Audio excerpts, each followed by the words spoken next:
மற்றும் அனைத்து தோழிகளுக்கும் இந்நேர வணக்கத்தை தெரிவித்துக் கொள்கிறோம். இன்று நாங்கள் மட்டக்களப்பு தேசிய மக்கள் சக்தியின் மாவட்ட காரியாலயத்தை வைபவ ரீதியாக ஆரம்பித்து வைத்திருக்கின்றோம். இக்காரியாலயம் ஒரு குறைகள் காரியாலயமாகத்தான் இருக்க போகிறது. இந்த மாவட்டத்தில் இருக்கின்ற அனைத்து மக்களும் எதிர்நோக்குகின்ற பிரச்சனைகள் சம்பந்தமாக இந்த காரியாலயத்தில் இருக்கின்ற நான் உட்பட அப்துல்லா சார் அவர்கள் இருக்கின்றார்கள். உங்கள் குறைகளை நீங்கள் இங்கே எங்களிடம் முறையிட முடியும். இந்த காரியாலயத்தின் மூலமாக எங்கள் மூலமாக இந்த தேசிய மக்கள் சக்தியின் அரசாங்கம் மூலமாக உங்களுக்கு நாங்கள் என்ன செய்ய முற்படுகின்றோமோ அதை நாங்கள் செய்து தருவோம் என்று எதிர்பார்க்கின்றோம். இன்று தேசிய மக்கள் சக்தியின் அரசாங்கம் முழுவதுமாக 156 ஆசனங்களை பெற்று பாராளுமன்றத்தை பூரணமாக கைப்பற்றியிருக்கின்றது. இது எங்களது பாரிய ஒரு வெற்றியாக நாங்கள் கருதுகின்றோம்.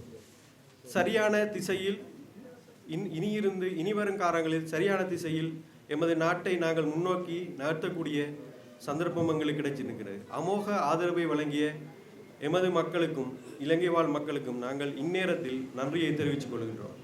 உங்களுக்கு நீங்கள் பார்த்திருப்பீர்கள், அரசாங்கம் பல நன்மைகளை 2025ஆம் ஆண்டு தொடக்கத்திலே இருந்து வழங்குவதற்கு தயாராக இருக்கின்றது.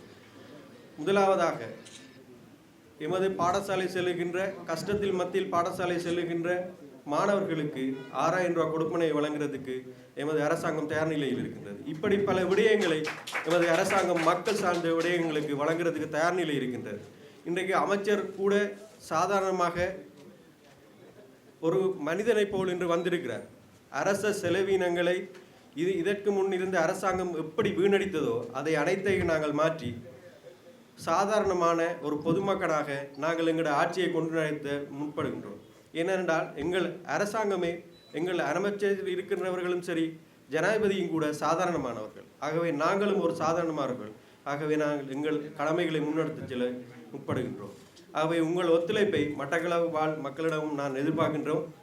தொடர்ச்சியாக எங்கள் அரசியல் பயணத்தில் நீங்களும் கை கொடுங்கள்.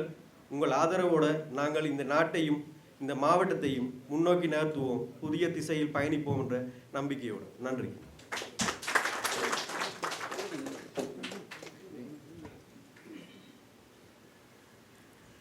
காரியாலயத்தில் அமர்ந்து வேலை செய்கின்ற போதுதான் உணர்ந்து கொள்கின்றோம்.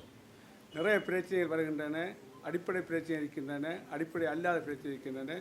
பெரும்பாலான பிரச்சனைகளை எனது இந்த 3 மாத அனுபவத்திலே பெரும்பாலான பிரச்சனைகளை ஒரு தொலைபேசி மூலமே நான் தீர்த்து கொடுத்திருக்கின்றேன்.